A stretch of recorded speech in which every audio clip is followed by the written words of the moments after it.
오늘도 변함없이 이 예배의 자리를 기억하시고 이 예배의 자리를 지키사 하나님 앞에 나온 여러분들을 주님의 이름으로 환영하고 축복합니다. 오늘은 2020년의 맥주 감사 주일입니다. 맥주 감사 주일은 지난 전반기 반년을 돌아보며 하나님께서 우리와 함께 하시고 우리에게 베풀어 주신 은혜, 우리의 가정을 지켜주시고 가족들을 보호해 주시고 우리 예수만 교회를 지켜주시고 이 나라와 이 민족을 지켜주시고 특별히 코로나로 말미암아 큰 어려움을 겪는 가운데서도 우리를 이곳까지 인도하여 주신 하나님의 은혜를 기억하고 감사하는 그러한 주일입니다. 절기는 교회에 있어서 축제와 같은 날입니다. 우리가 하나님 앞에 기뻐하며 즐거워하며 그럼에도 불구하고 하나님께서 우리에게 베푸신 은혜를 기억하며 감사하며 이 절기를 지켰으면 좋겠고요. 우리가 마음을 다하고 뜻을 다하고 하나님께 온전히 예배를 올려드렸으면 좋겠습니다. 맥주 감사 주일에 관한 설교를 오전에 해야 되는데 오늘 또 이렇게 가족 초청 주일을 지키기 때문에 아마 2부 예배는 가족들이 교회에 함께 오실 것 같아요. 그래서 그들에게 더 필요한 말씀을 전하고 맥주 감사 주일에 대한 설교는 오후 예배로 그렇게 준비를 했습니다. 오후 예배는 함께 모여서 드릴 수 없기 때문에 각 가정에서 드리게 됩니다. 가정 예배 순서지를 받아가시거나 아니면 홈페이지에 올려놓을 거니까 그 홈페이지에 나오는 오후 예배 순서지를 따라 예배를 드리기를 바랍니다. 오후 예배를 안 드리시는 분들이 없도록 우리 가정에서 함께 모여 오후 예배를 함께 꼭 드릴 수 있기를 부탁을 드립니다. 오전에는 하나님의 사랑에 대한 말씀을 좀 함께 나누어볼까 봅니다. 오늘 이 자리에는 새로 오신 분들이 함께 오시진 않았지만 우리가 한 번 더 고민하고 생각해 봐야 될 중요한 복음의 메시지입니다. 여러분, 교회를 한마디로 표현하면 어떤 공동체다라고 말할 수가 있겠습니까? 교회의 특징 가운데 뭐 여러 가지가 있겠지만 가장 뚜렷한 특징이 사랑의 공동체가 아닐까라고 생각합니다. 왜냐하면 교회는 사실은 하나님의 사랑을 받은 사람들이 모인 공동체요. 또 기독교라는 것 자체는 가장 사랑이라는 단어로 특징 지어줄 수 있는 그러한 종교입니다. 그래서 기독교를 사랑의 종교다. 교회를 사랑의 공동체다. 그리고 하나님 자신도 하나님은 사랑이시다라고 말씀하고 있습니다. 하나님의 사랑에 대해서 말씀을 드리고자 하는데요. 하나님의 사랑에 대해서 말하기 전에 꼭 먼저 말씀을 드릴 것이 죄에 대한 것입니다. 죄를 알아야 하나님의 사랑을 알 수 있기 때문이죠. 여러분, 죄라는 것이 과연 무엇일까요? 이 죄라는 것이 과연 우리에게 어떤 그러한 존재일까요? 죄는 정의를 내리기가 쉽지 않습니다. 다른 사람에게 피해를 주는 것, 잘못하는 것, 사람을 죽이고 물건을 훔치고 욕하고 때리고 속이고 사기치는 것, 물론 이런 것들도 죄라고 말할 수 있죠. 그런데 정확히 표현하자면 이것은 죄라기보다는 죄의 결과, 죄가 삶에서 나타나는 결과다라고 말할 수가 있습니다. 성경에서 말씀하시는 죄는 조금 더 근본적인 것입니다. 단순히 행동만을 말하는 것이 아니라 그 행동이 있게 하게 된 원인, 그 행동의 동기가 되는 마음, 그 행동을 계획하게 된 생각, 그 행동이 어디서부터 출발했는지 그 근원을 말하고 있습니다. 예를 들면 시기나 질투는 죄입니까? 겉으로 드러나지 않아도 분명히 죄입니다. 남을 미워하는 마음도 성경은 죄다라고 말하고 있습니다. 탐심을 품는 것, 이것도 죄라고 말합니다. 음란한 생각을 가지는 것도 죄라고 말합니다. 죄는 굉장히 광범위합니다. 그리고 죄는 우리의 모든 삶과 직접적으로 연관이 되어 있습니다. 결국은 죄의 근원은 하나님을 떠난 것이 죄이죠. 또한 성경은 말하기를 인간에게 있는 모든 고통, 갈등, 질병, 죽음의 원인이 다 죄 때문이다라고 말하고 있습니다. 죄 때문에 고통이 오고 죄 때문에 문제가 생깁니다. 죄 때문에 질병도 오고 죽음도 온다라는 것입니다. 따라서 죄의 문제가 해결되지 않으면 인간은 결코 행복을 누릴 수가 없다라는 말이죠. 구원이란 무엇을 말합니까? 쉽게 말하면 이 죄의 문제를 해결하는 것이 구원이라고 말할 수가 있는 것이죠. 따라서 사람은 이 죄의 문제를 해결하기 위해 참 많은 노력들을 해왔습니다. 어떤 사람은 고행을 통해, 명상을 통해, 참선을 통해, 자신을 비움을 통해 이 죄를 극복하려고 노력을 했습니다. 또 어떤 사람들은 적극적인 선행을 통해 이 죄를 보상해 보려고 노력했습니다. 또 사람들은 법과 도덕을 통해 이 죄를 억제하려고 노력을 했습니다. 더 나아가서 죄를 짓는 인간의 그 심리와 마음을 연구하여 죄 문제를 해결해 보려고 많은 사람들이 애를 써왔습니다.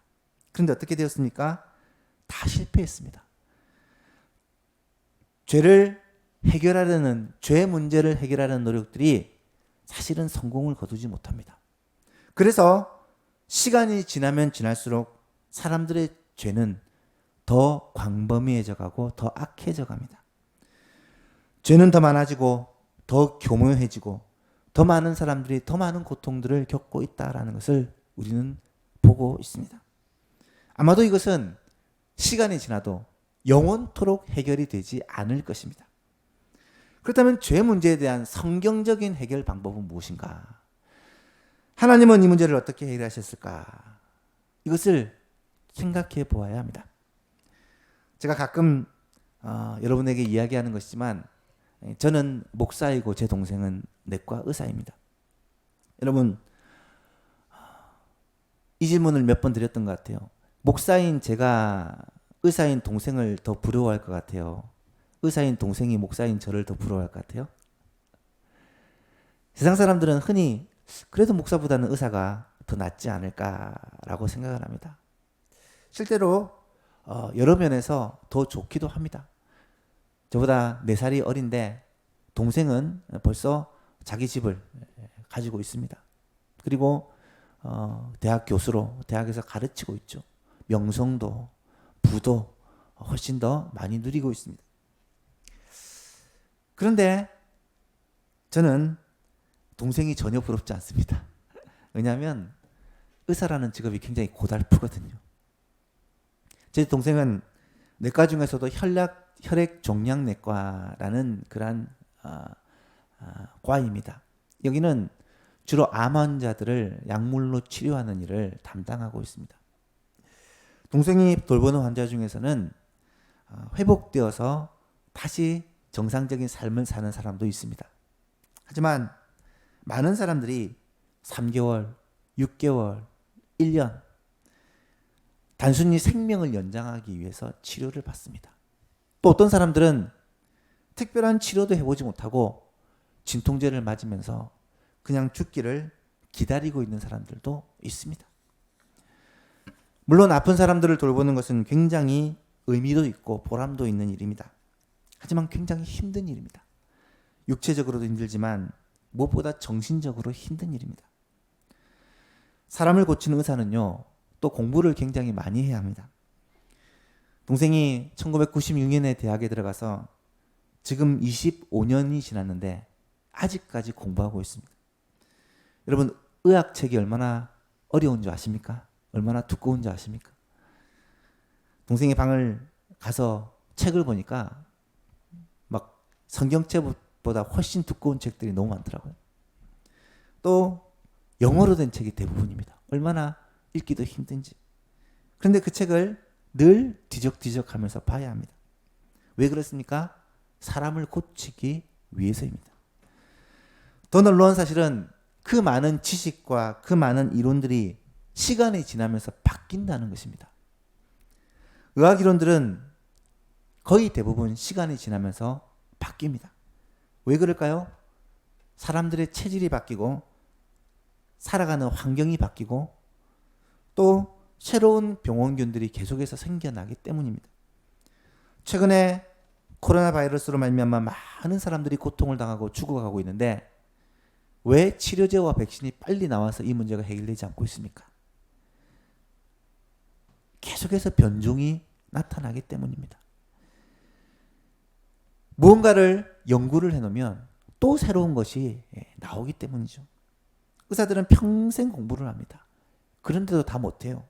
왜냐하면 새로운 것이 계속해서 나오고 있기 때문이죠. 겨우겨우 한 가지 질병을 극복해서 정복을 하고 나면 또 다른 질병이 터집니다.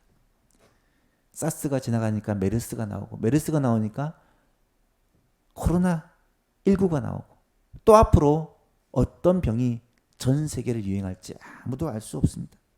인간의 몸이라는 게 그리 간단하지 않고요. 이 질병이라는 것이, 바이러스라는 것이 그렇게 간단하지 않다라는 것입니다. 반면 저는 어떻습니까? 저는 이 성경책 한 권만 붙잡고 평생을 연구를 하면 됩니다. 놀랍게도요, 이 성경 한 권을 계속 읽고 묵상하고 연구하다 보니까 인생의 모든 문제가 이 속에 다 들어있다는 것을 깨닫고 발견하게 됩니다.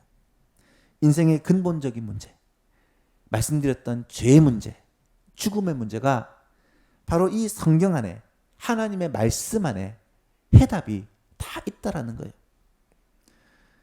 오늘 저는 제가 발견한 이 죄의 문제에 대한 해답, 이 답을 여러분과 함께 나누고자 합니다. 오늘 본문 9절을 보십시오. 오늘 본문 9절에 이렇게 말씀을 합니다.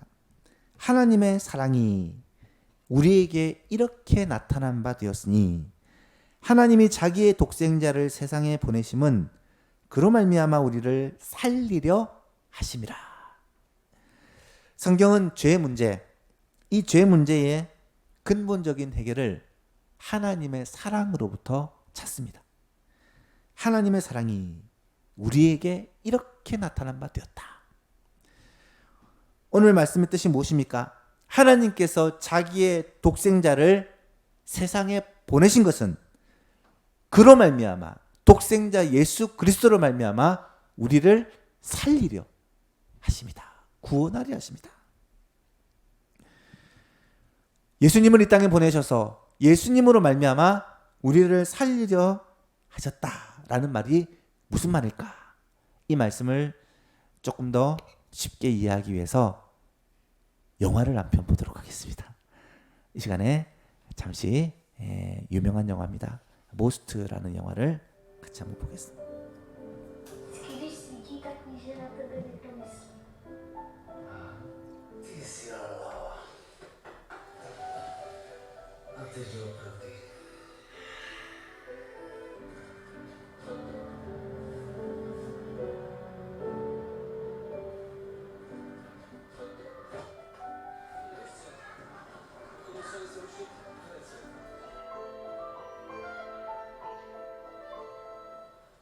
Za hodinu pojede vlak.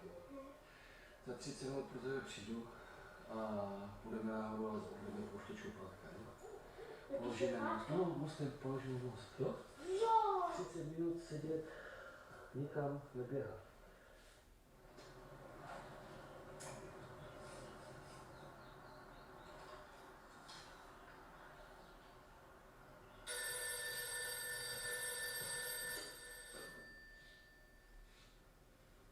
Jo, jasně.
vai mais.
하나님의 그 놀라운 사랑은 우리에게 이렇게 나타난 바 되었습니다.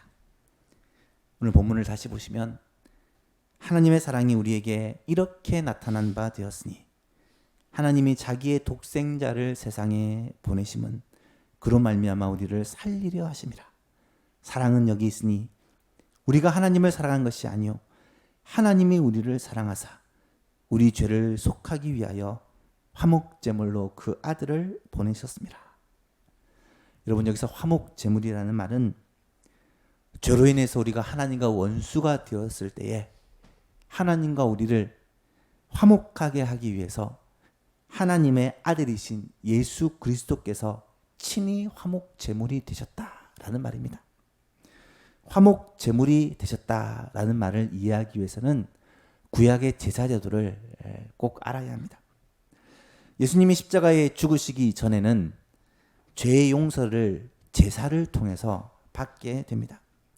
구약의 제사들을 설명하면 이렇습니다. 백성이 만약에 죄를 지으면 자기 죄의 용서함을 받기 위해 소나 양이나 염소와 같은 짐승을 데리고 제사장 앞에 나아갑니다. 제사장은 그 사람의 머리에 손을 얹고 또 한 손은 그 짐승의 머리에 얹은 후에 기도하면 이 사람에게 있던 죄가 짐승에게로 옮겨집니다. 이것을 신학적인 용어로 전가라고 합니다. 죄의 전가가 이루어집니다. 그리고 이 짐승을 잡는 것이죠. 그러면 이 짐승의 피로 말미암아 죄 용서함을 받습니다. 하나님은 죄는 반드시 피로써 죽음으로써만 용서받을 수 있다. 라고 말씀하셨기에 이 짐승의 피로 죽음으로 말미암아 이 사람의 죄가 용서함을 받게 되는 이것이 구약의 제사 제도입니다. 그런데 하나님의 아들이신 예수 그리스도께서 바로 그 양의 역할을 대신하신 것입니다. 구약의 제사를 드릴 때는 죄를 지을 때마다 그 죄에 대해서 일시적으로 그리고 불완전하게 용서함을 받았다면 예수 그리스도의 십자가 죽으심은 우리의 모든 죄에 대해서 영원히 용서함을 받은 단번에 드리는 영원한 제사, 화목제물이 되셨다라는 것입니다. 하나님은 지금까지 우리가 지은 모든 죄에 대해 그 모든 죄의 그 형벌을 다 예수님께, 예수님의 십자가의 죽으심으로 말미암아 우리를 위한 모든 죄의 형벌을 다 예수님께 전가를 시키셨던 거예요. 그래서 예수 그리스도의 죽으심으로 말미암아 우리의 모든 죄가 용서함을 받게 된 것입니다. 과거의 죄뿐만 아니라 지금 짓고 있는 죄, 더 나아가 미래에 지을 죄까지 다 예수님께 전가가 된 것입니다. 이사야 선지자는 이것을 이렇게 말합니다. 우리는 다 양 같아서 그릇 행하여 각기 제 길로 갔거늘 여호와께서는 우리 모두의 죄악을 그에게 담당시키셨도다. 여기서 그는 메시아 예수님을 말합니다. 우리 모두의 죄악을 다 예수님에게 전가를 시키셨던 것입니다. 따라서 예수님은 그 죄를 지시고 그 죄의 형벌을 십자가에서 다 받으신 것입니다. 예수님이 십자가에서 죽으심으로 말미암아 우리의 모든 죄가 그 형벌이 다 치러지게 된 것입니다. 예수 그리스도의 그 십자가 보혈의 피로 말미암아 우리의 죄가 깨끗하게 씻어졌다라는 것이죠.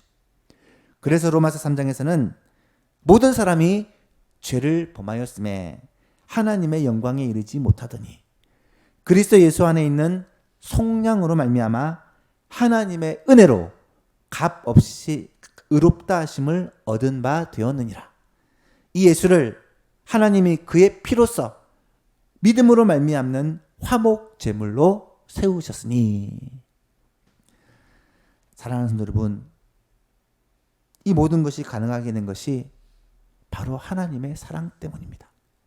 우리의 죄 문제가 해결된 이유는 하나님이 우리를 사랑하사 독생자 예수 그리스도를 보내주시고 그 예수님께 우리의 모든 죄를 다 전가하여 예수 그리스도의 십자가 죽으심으로 말미암아 이 죄가 다 용서함을 받게 하셨다라는 것이죠. 그래서 이것을 우리는 복음이라고 부릅니다. 복음이란 말은 기쁜 소식, 굿 뉴스라는 말입니다. 가장 좋은 소식, 가장 기쁜 소식. 이것은 우리 인생의 모든 고통과 모든 문제의 근원인 죄 문제가 예수 그리스도의 십자가 죽으심으로 말미암아 다 사심을 받았다, 해결함을 받았다라는 이 소식이 세상에서 가장 기쁜 소식이요 좋은 소식이다라는 것입니다. 사랑하는 성도 여러분, 그렇다면 마지막으로 우리는 이 죄의 사함과 영생이라는 선물을 어떻게 받을 수 있을까요? 예수 그리스도의 그 십자가 사건과 오늘 우리의 구원이 연결된 연결고리는 무엇일까? 성경에서는 이것을 믿음이라고 말합니다. 믿음이라는 것은 바로 예수 그리스도를 믿는 믿음입니다. 하나님의 보내신 하나님의 아들 독생자 예수 그리스도를 믿는 것입니다. 아까 영화에서도 마지막에 나왔지만 성경에서 가장 중요한 성경 구절 중에 하나인 요한복음 3장 16절을 보면 이렇게 말씀을 합니다. 하나님이 세상을 이처럼 사랑하사 독생자 예수 그리스도를 주셨으니 이는 그를 믿는 자마다 멸망하지 않고 영생을 얻게 하려 하심이니라. 예수 그리스도를 주신 것은 예수 그리스도를 믿는 자마다 예수 그리스도의 십자가 대속의 죽으심으로 말미암아 멸망하지 않고 영생을 얻게 하기 위함이다 라는 것입니다. 로마서의 주제인 로마서 1장 16절 17절에서는 이렇게 말합니다. 내가 복음이 무엇인지 말씀드렸죠. 복음을 부끄러워하지 아니하노니 이 복음은 모든 믿는 사람들에게, 믿는 자에게 구원을 주시는 하나님의 능력이라. 먼저는 유대인에게요 또한 헬라인에게다. 모든 사람들에게다 라는 말씀입니다. 복음에는 하나님의 의가 나타나서 믿음으로 믿음에 이르게 하나니 기록된 바 오직 의는 믿음으로 말미암아 살리라 함과 같으니라. 여러분, 예수 그리스도를 믿음으로 말미암아 우리에게 의가 주어진다는 거예요. 죄 문제가 해결됐기 때문에 하나님 앞에 의로운 자로 설 수 있다는 말이고요. 죄 문제가 해결되었기 때문에 영원한 멸망이 아니라 영원한 영생을 선물로 받게 되었다는 말씀입니다. 사랑하는 예수만교 성도 여러분, 여기에 우리의 모든 문제의 근원인 죄 문제의 해결 방법이 있습니다.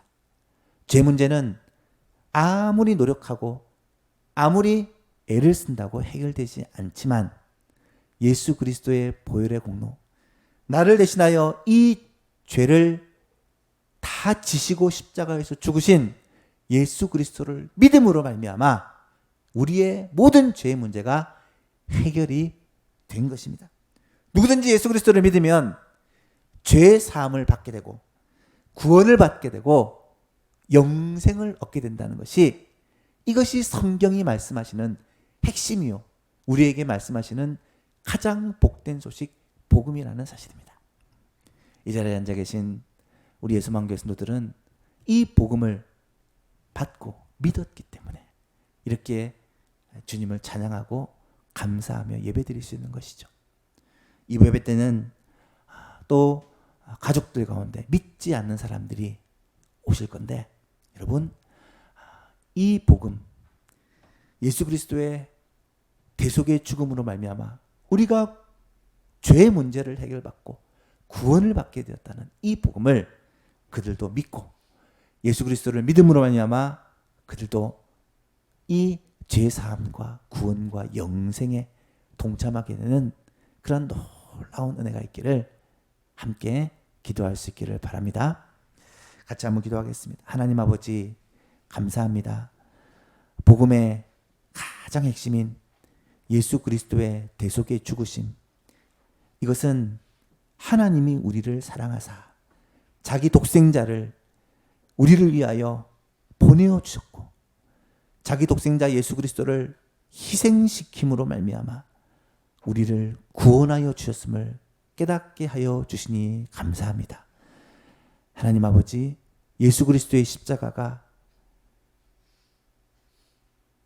복음이 될 수밖에 없는 것은 예수 그리스도의 희생으로 말미암아 우리가 구원을 받았고 영생을 누리게 되었다는 이 놀라운 복음을 우리가 깨닫게 하여 주시고 그 예수님을 나의 구주, 나의 하나님으로, 나의 주로 모시고 살아가는 우리 예수망 모든 가족들 되게 하여 주시고 이 구원의 감격이 영원토록 사라지지 않고 우리의 가슴에 늘 힘이 되고 원동력이 되는 놀라운 역사가 있게 하여 주옵소서. 이제는 이 구원의 소식, 이 복음을 나 혼자 간직하는 것이 아니라 사랑하는 가족들, 친지들, 이웃들, 믿지 않는 주위의 사람들에게 전하고 가르칠 수 있는 그런 믿음도 우리에게 더하여 주옵소서. 감사드리며 예수님의 이름으로 기도하옵나이다.